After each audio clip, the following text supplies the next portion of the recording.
英国海军的驱逐舰武夷号，当地加入碧海海峡，甲美国海华防卫队合作，掠海上毒品的走私，而且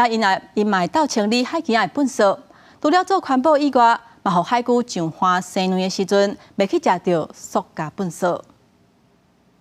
伫咧海沙坡即阵穿制服的男男女女，有人斗相共捡海沙坡顶头的塑胶粪扫，有人帮助保育人员掠敢若是破片的海龟，互专家检查因破片的原因。这是加勒比海荷兰领土的古拉索岛。这群人是英国海军武夷号驱逐舰的官兵，因是自英国出发飞过大西洋，主要任务是要协助美国海华防卫队打击达定美洲到美国的海上毒品走私。今仔日有无同的任务，55位官兵参加岛上的志工团，协助海军保育团体做清理海沙坡甲调查的工作。HMS Dauntless was here today, teaming up with Sea Turtle Conservation Curaçao in a joint operation to catch some turtles in a research project here in Curaçao to find out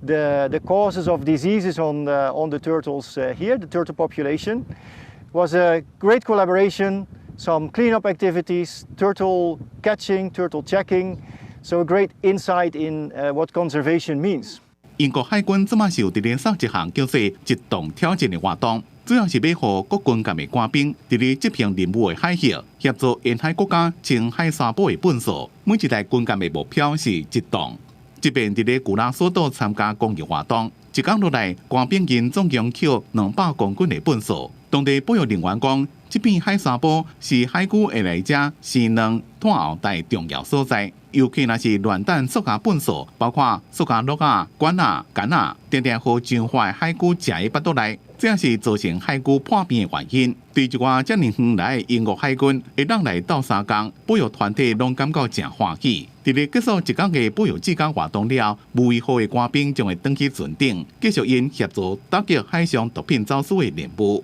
公司新闻，徐家林编辑。